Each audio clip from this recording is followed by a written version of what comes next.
Hey guys, welcome back to RBR. I'm your host Raz. This is my personal BMW M2 CS, as many of you know. It's a car that I'm entirely addicted to these days. I've done well past 5,000 miles since I've had it. That's in conjunction with the other cars that I own. And the reason I keep turning back to this almost every single day is that it is pretty much the best BMW M car that I've ever driven. I think it's going to be perhaps the last great M car that we'll ever have. It links so nicely back to the E30 in not just the size, shape and purpose, but the notoriety with us petrol heads as well. And it's a car that, while the competition was a fantastic car, this car brings small changes in the most meaningful areas to massive effect, like only the best special editions do.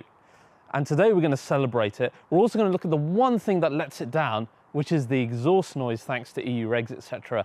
Hopefully to be fixed in this video today with a new Akrapovic system. We're going to get that installed at Litchfield Motors here in the UK, who are also the same people, in fact, who resprayed and installed an Akrapovic system to Chris Harris's car, our friend of RBR. So I'll show you around Litchfield as well, which could be quite cool. In addition to that, we're going to see what the future BMW M2 is going to bring to the table, and then we will head out in this car for a full review, launch control, and to see how the sound has changed with the Akrapovic system. So let's dive in and check out the BMW M2 CS.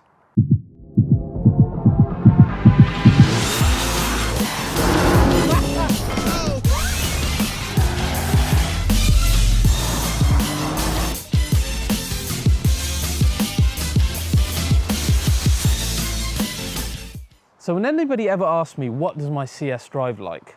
I always say, it reminds me of something like a Porsche GT car in terms of the sheer handling capability, the grip, the responsiveness of the engine, the amazing gearbox, but to a reduced level. So punching way above its weight and giving the driver a really epic experience. And what's brought that to the CS specifically versus the competition are these small changes that BMW M have put in the right places in order to make such a huge effect at the end of it. The first thing to discuss is the wonderful S55 engine.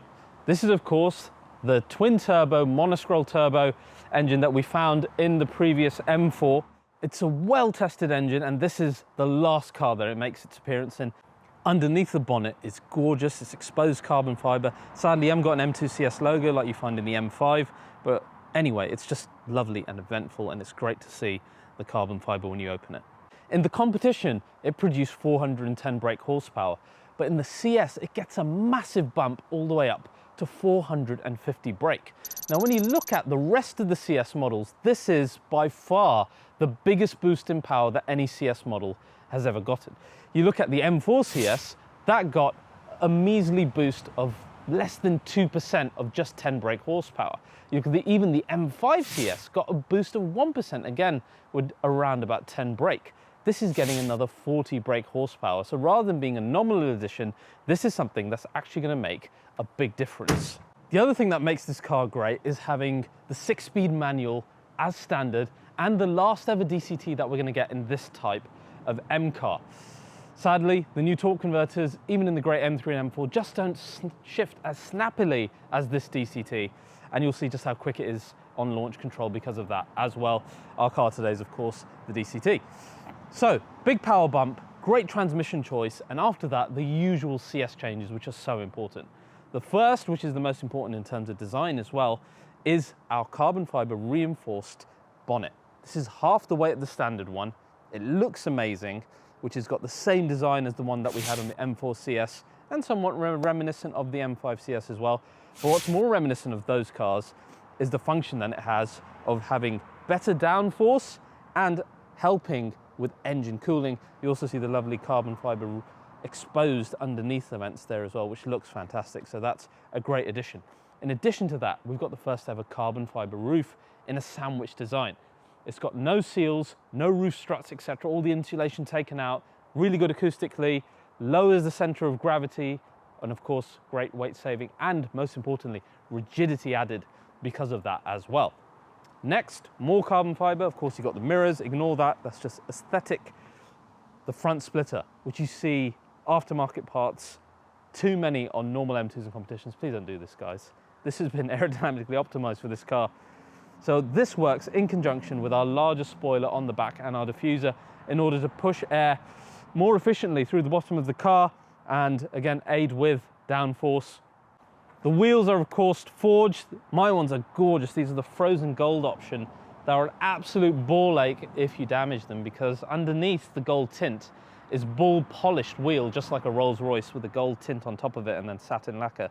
So you must take care of them, because if you damage them, forget about it, you cannot repair them.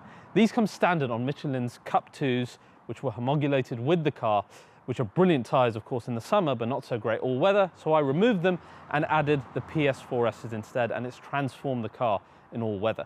Now, these alloys are only 9 kg on the front, 10 kg on the rear, again, helping reduce weight in a crucial area of the vehicle. Behind that, we have the new M Sport brakes.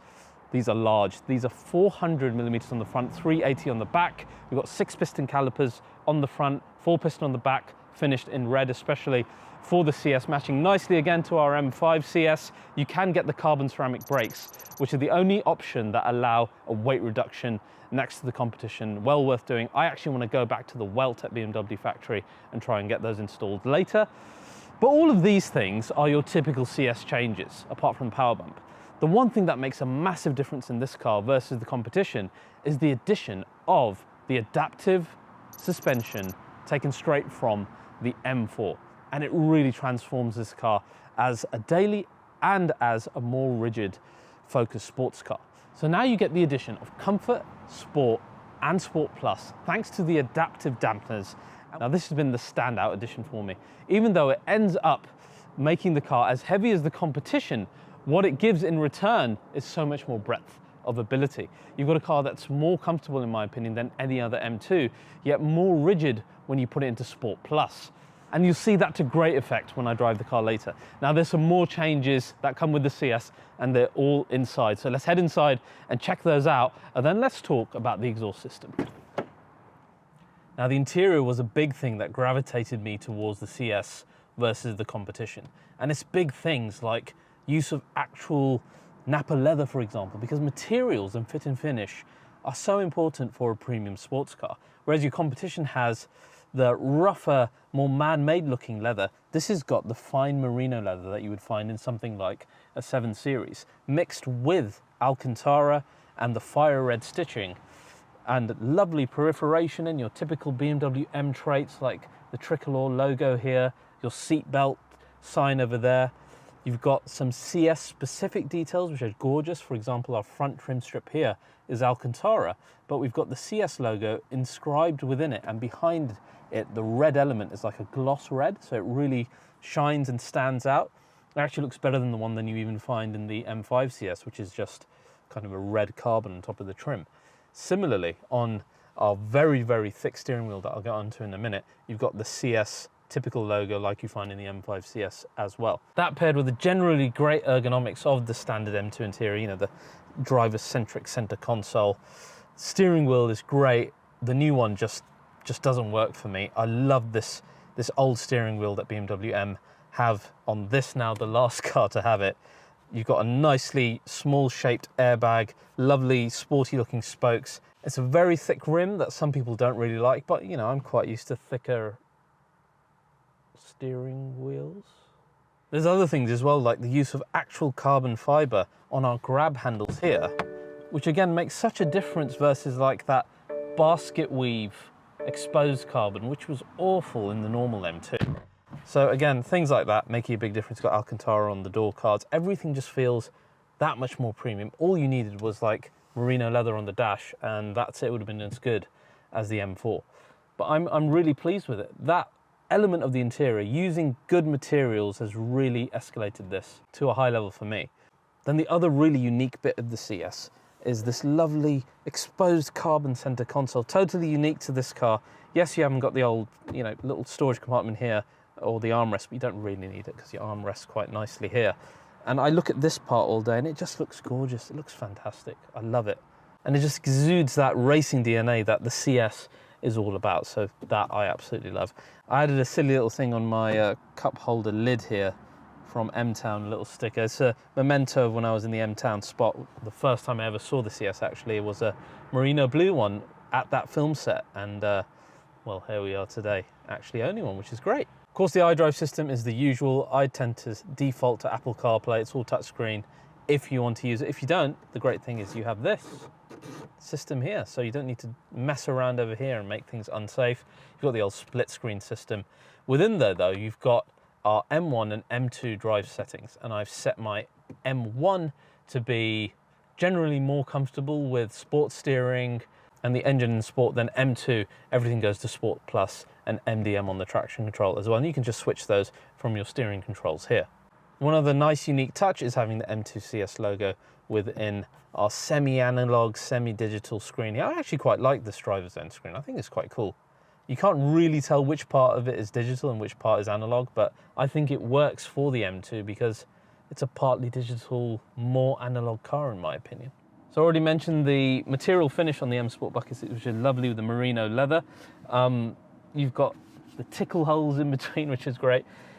Obviously, once you've seen the carbon bucket seats in the new M3 and M4, these look less impressive, but what they are is much more comfortable because they haven't got like the carbon thingy holder over there, and you're more likely to fit in these seats than those ones because of that entire thing.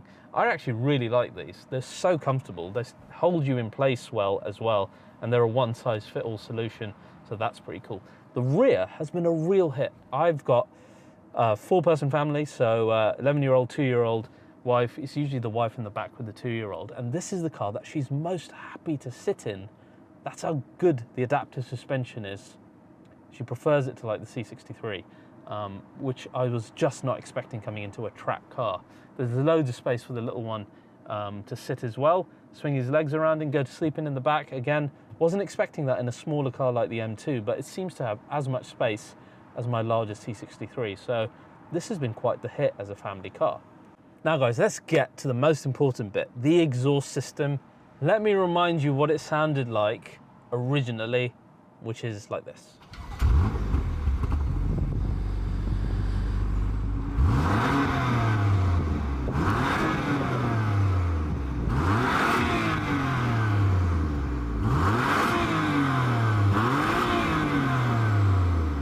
That's really just not all that impressive for what is essentially an 80 grand sports car, really, is it?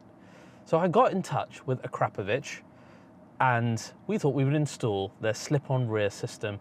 Let's go now to Lichfield. They're an amazing bunch who frequently work with high-end cars. They do their own engine testing. It's an amazing place. I want to show you the place, and let's get the system installed and show you what the M2 CS sounds like with the Akrapovic system on it. So guys, here we are at the famous site of Lichfield Motors. We just had a good chat with Ian. I didn't actually realise, but this whole place, which is now so well known, started off as a coursework project for him when he was just 17. It's amazing, an entrepreneur at that age, and then turning this into this world-renowned business here in the UK. It's amazing. So we are getting rid of the famous ball bag. I hate it. There is no picture you can take of the rear of this car where it looks good with this bloody thing attached to the back of it. It is an absolute nightmare. And now we have the gorgeous new system here from Akrapovic. Check this baby out.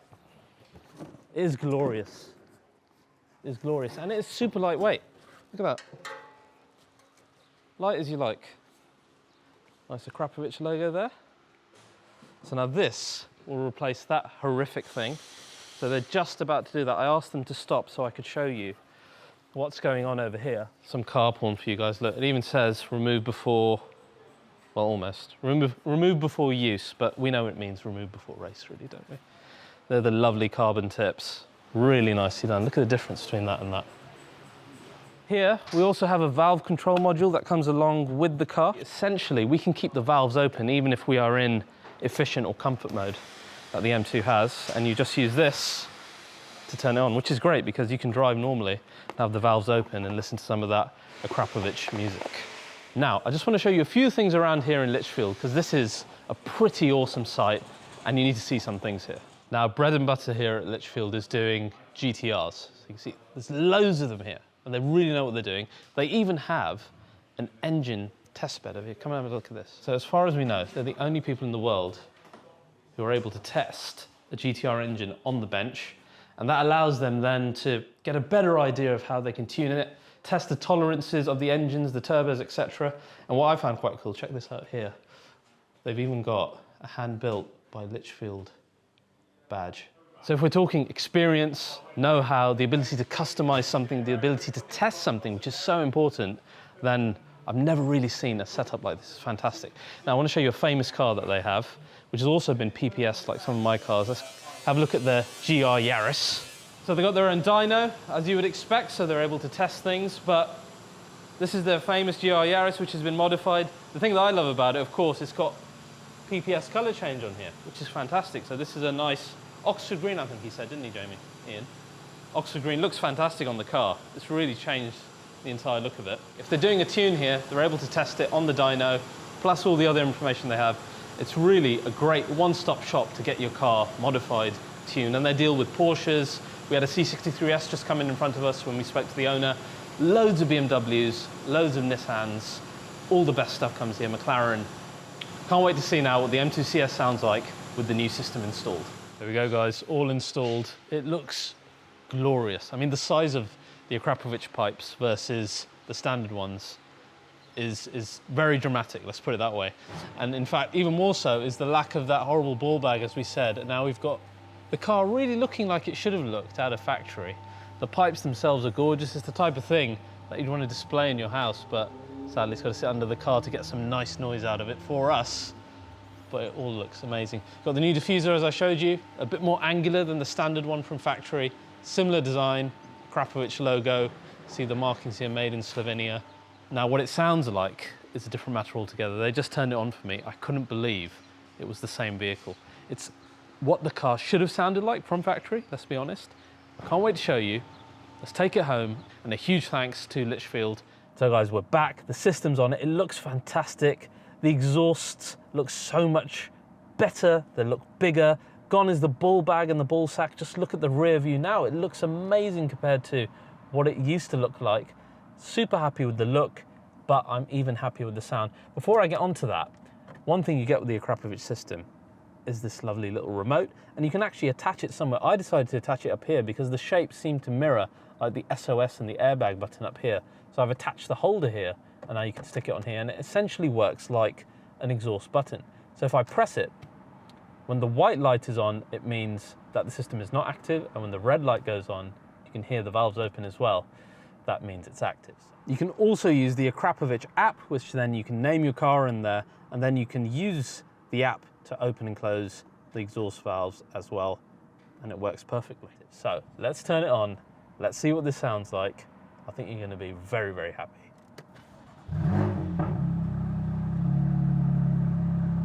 That is so much better. It's so much deeper. Look at the difference. That's off. The growl, the deepness of it is fantastic.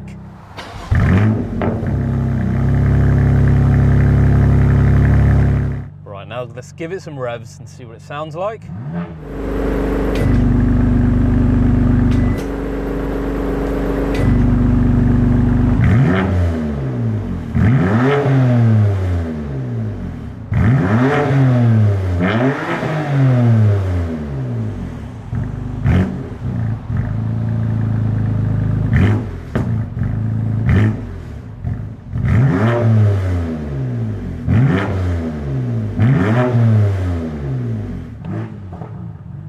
So much more motorsport, the odd pop and bang as well.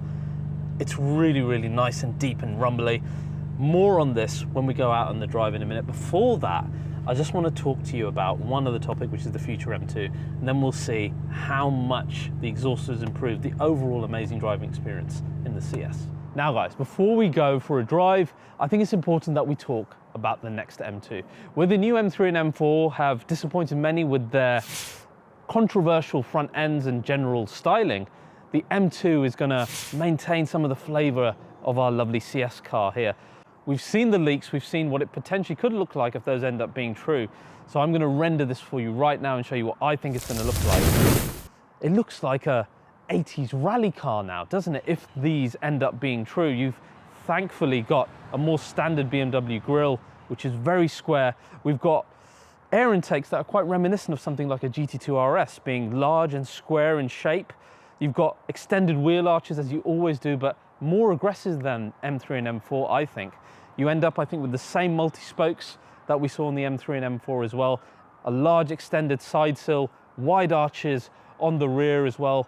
On our rear, you've got an exaggerated diffuser like you find on the M3 and the M4 as well. Large round pipes as seen in those cars as well. Overall, I think it looks fantastic.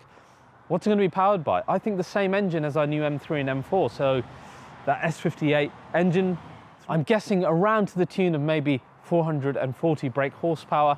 I'm hoping you will still have rear wheel drive. Will you have xDrive as an option? It's very possible. I think you'll still have manual. I hope you'll still have manual. And then probably the torque converter gearbox as your options. If we're lucky, maybe we'll get a DCT again. Of course, the interior, we'll see all the new updates that we've seen in the new 2 Series and the M3 and M4, hopefully with those lovely carbon seats as well, so not worried about the interior in the slightest. And to be honest, the entire car seems like it's going to be great. It seems like we're going to get traditional looks, 440 brake horsepower from a really great BMW M engine, rear wheel drive, hopefully the option of manual and a good automatic. So maybe I jumped the gun that my CS is going to be the last of the great ones. Maybe this M2 competition, if rumours are true, could still be one of the greats.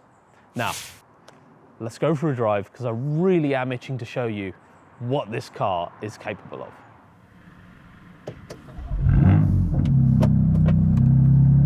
Right, let's chuck it into M1. My M1 I've set up as sport, oh listen to that, as sport steering, sport engine response and comfort suspension. It's been really interesting seeing the change in emotion in the M2 CS by adding the Akrapovic system. It sounds like an obvious thing to say, but the car feels faster in every single scenario. It feels more special in every single scenario.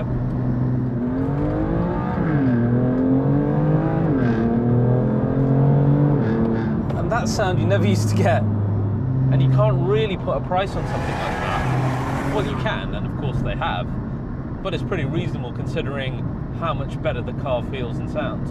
So let us begin, as we always do, with the launch control. It's really, really difficult to do launch controls in these BMW cars because the system is so convoluted. Essentially, we have to turn traction completely off, put everything into the sportiest setting. You put it into manual as well, and then hopefully if we depress the brake and the accelerator, we should see launch control activated on here. So fingers crossed. And let's see what the Racebox Pro brings up here as well.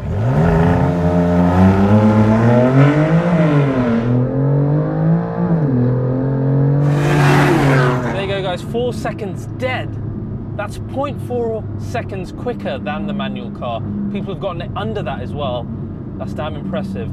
The Cup 2s, which are stickier in these kind of conditions, may have done better on that launch. The speed of this thing is right up there with the GT4. While the speed isn't as frantic as Cayman GT4, it does get as fast, it does give you the butterflies, but then it has an added benefit. It's not as unhappy on the road as that car is. Though oddly, I'm actually going to start this the other way around. We're going to cool things down completely first, okay? We're going to go into efficient, and we're going to go into comfort. Now, when you first drive this car and it's in efficient mode, it feels slow. Okay, it feels slow, it's very comfortable. What I love about the CS, it's actually my most comfortable car. Having the adaptive suspension out of the M4 in the CS has been such a winner for the M2 CS because it just makes it a brilliant daily. I leave it in comfort and efficient, and it's simply a joy to do long journeys in, and I never ever thought that would be the case coming into this car purchase. Now, people love comparing this car to the Cayman GT4, and the comparison is mind-boggling for me. Maybe on speed or performance, but you have to look at a car in its totality. You can't look at things in isolation. And when you look at the M2 CS in totality versus the Cayman GT4, this is such a practical car. You can get 4 fully grown adults in this car and do a long journey. It's as fast as the 718 on normal roads. But having that added practicality, having the really soft suspension. I mean, the GT4 was not happy doing your normal motorway run. It was not happy just plodding along. It was very, very much like the GT3, like the GT3 RS. It wanted to be driven fast, and only then would the suspension hook up and feel correct, because it is essentially a race car. This is not like that. This has got a double personality. It's Jekyll and Hyde, like the best all-rounders in the market. And that Jekyll and Hyde personality only reveals itself when you turn everything to max, and suddenly the CS transforms into something that feels as fast as the Cayman GT4 and truly becomes an intimidating sports car, but one that's got the brutish charm of a classical rear-wheel drive sports car. Now, it was never the lightest car, the M2, but what modern car is these days. What's more important is how the chassis and the suspension and all the work that BMW have done make it feel for the driver. And I can promise you, this is one of the most nimble and agile feeling cars that you will ever lay your hands on. It is an absolute little animal, and it's one that feels like a little go-kart all the time. The steering is so good. The balance of the chassis, so amazing. I really hope that we don't lose any of this in that new M2. I know it's shaping up to be really good, but as light and fun as this is, I don't know whether any super modern car will be able to match it. Driving this reminds me of the best of cars. When I drive this, it takes me back to driving that GT3 Touring, how fantastic the gearbox is, how good the car is at being a daily, while still having so much ability as a track car as well. There's very few cars that can do that. M2 CS takes it a step further than the Touring with its practicality with the rear. But it really reminds me of like a reduced version of that car. And really, I can't give it higher praise than that. Now, let's talk about the gearbox. This is the last DCT. Of course, a lot of talk about manual versus DCT in the CS. This is one of the best automatic boxes you'll ever lay hands on, okay? It's very much like the Porsche GT cars in how quick it shifts. The new M3 and M4 really can't match it for just speed of gear shifting. As always, undoubtedly the manual giving you that emotional experience, but this is always going to be a faster car. And as I always say, there is a thrill in shifting as fast as an F1 driver can. There are very few cars in the world that have the ability to be a great daily car that is genuinely comfortable and be good at nths and tenths on the track. There are very few cars also in the world that are fun doing short bursts of speed, yet still have massive reserves of fun when you do the higher speeds as well. The M2 CS finds itself in this very small niche and is a very unique car because of that, and I think it's one that's going to age exceedingly well because of it. The only thing that let it down previously was the sound. You heard the previous footage of what the car sounded like. Now, it's exactly what I want a BMW inline six to sound like. It's got a lovely deep tone on the revs, and as you approach redline, it starts to scream. You get the odd bark here and there. It's a lovely, lovely exhaust system that really is the cherry on top of a fantastic car. The M2, I think, is a car that will stand the test of time. It still feels so analog, yet it's got enough of the digital world, enough modernity, enough comfort to be relevant for some time. And regardless of whichever gearbox you might choose, the M2 CS does not disappoint in pleasure. I personally cannot stop driving this car. I've piled miles and miles on it. And there's no better testament for someone like me than not being able to stop driving a car. And that's exactly what I'm going to do now as well. Guys, I hope you've enjoyed this full review of the M2 CS with the Akrapovic system. Please help me get RBR up to 1 million subscribers. I'm totally counting on you guys. Loads more coming from BMW M soon. See you guys next time.